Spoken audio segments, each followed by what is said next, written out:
Dada, çöçek anlayma. Mən çöçek etibə. Boludu balam, boludu. Mən sanaçı hazırlam Dilalet çöçeklerini koyup beray ya.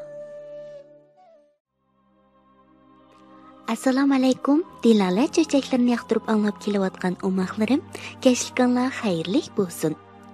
Bugün anlatıdığan çöçkimiz akıllı genci kız. Burunqi zamanda g'arib tomonda bir boy o'tgan ekan. Uning 5 qizi bor ekan. Kunlar o'tibdi, oylar o'tibdi, yillar o'tibdi. Bu qizlarmi chiroyli o'sib, bo'yiga yetibdi. Shu yurtning xilvat bir yesda Hamra ismli bir yigit bo'lib, qizlarga uning ko'zi tushibdi. Ular ichidan bir aqlli qizni tanlab, uning bilan to'y qilishni ko'ngli ko'pikibdi. U qaysi qizning aqlli ekanligini sinab beqish haqida ko'p bosh qotiribdi va oxiri chora tepibdi.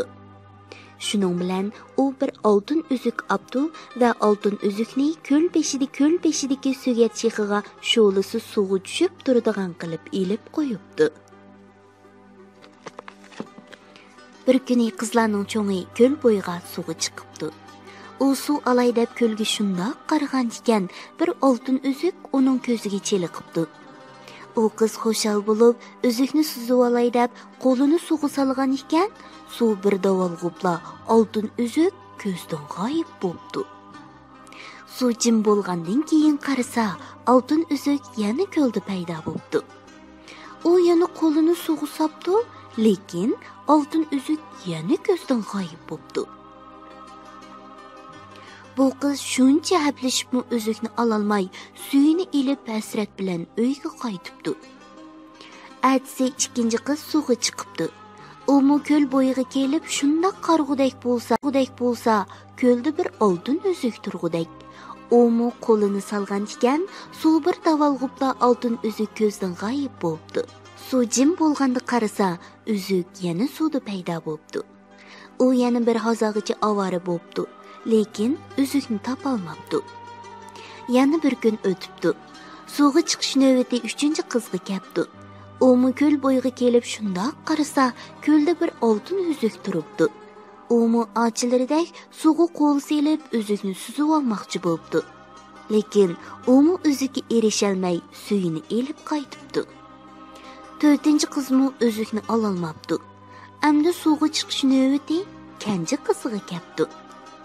U ko'l bo'yiga kelib qarg'udek bo'lsa, ko'lda bir oltin uzuk ko'ziga cheliqibdi. U oltin uzukni elish uchun qo'lini suvga solgan ekan, oltin uzuk yo'q bo'lib ketibdi. Kenji qiz o'ylanibdi, sinchilab suvga qarab, uzukning suvda emasligiga ko'z yetib, sugatga shundoq qaragan ekan, sugat chig'idagi oltin uzuk uning ko'ziga cheliqibdi. Kenji qiz oltin uzukni optida xo'shal bo'lib, qin-qiniga patmay suyini elib uyga ravon bo'ldi. Qizning oltin uzukni akelganlik to'g'risidagi xabar cho'ng ochisining quloqiga yetibdi. Shuning bilan ochilari oltin uzukni singlisidan tortib olishni o'ylashibdi. Lekin ular uzukni tortib ololmagandan keyin to'liq hasadxo'rlik qilishib, ota-onasiga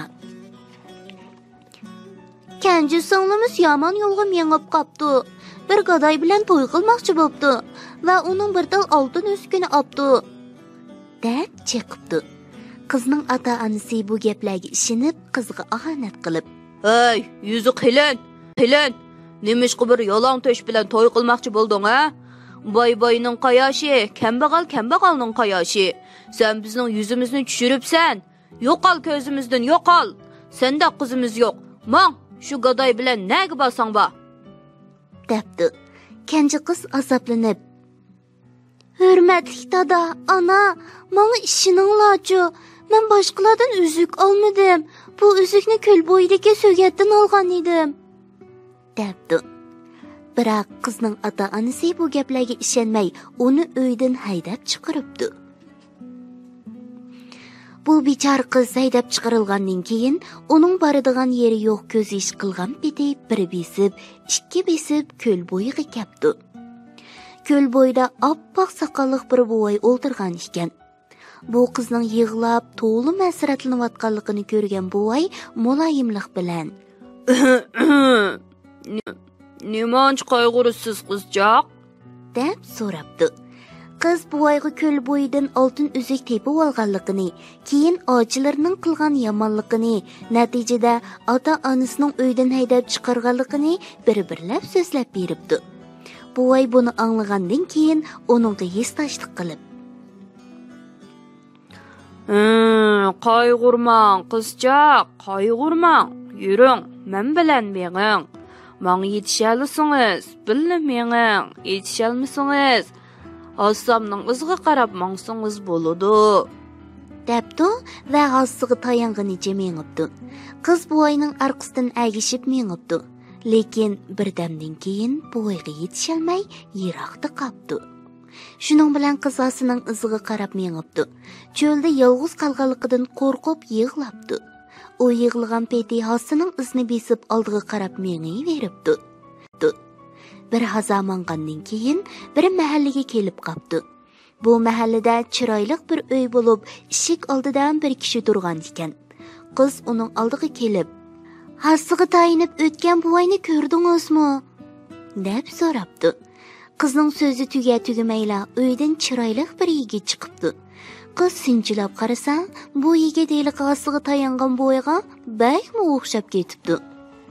Yigit to'limi qizg'inlik bilan, "Qizchaq, keling, uyga kiring" debdi.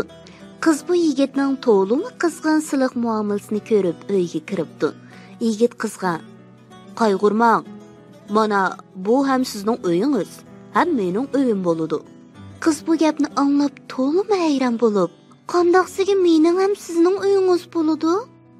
Yigit qizning dargumanda bo'layotganligini his qilib, o'tgan ishlarni bir qur so'zlab beribdi. "Ismim Amra. Sizlarning 5 oji singilning ichidan aqlli bir qizni o'zimga loyiq tanlamoqchi edim. Qaysinglarning eng aqlli ekanliginglarni sinash uchun oltin uzukni ko'l bo'yidagi so'gat shexiga ilib qo'yib, bir daldida mo'kib turgan edim. Oltin uzukni oxirsiz olgandan keyin buvaydek yosinib ko'l bo'yida yuz ko'rish uchun sizni kutib o'ltirgan edim.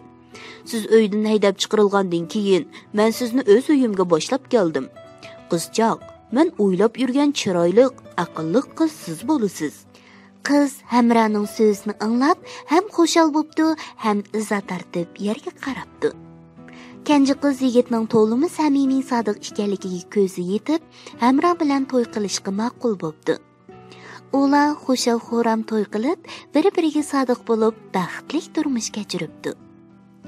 O'maqlarim, Kenji qiz bilan Hamra ismli yigit bak aqlli ekan-a? Hamra aql parastiga tayinib, yaxshi amaldan birini o'ylab topdi. Kenji qizmi aql parast orqali Hamraning qayiligiga erishdi. Qizlar, bizmi Kenji qizga o'xshash aqlli bo'laylik, ha? O'g'illarmi Hamra ismli yigitga o'xshash aqlli bo'linglarjimi?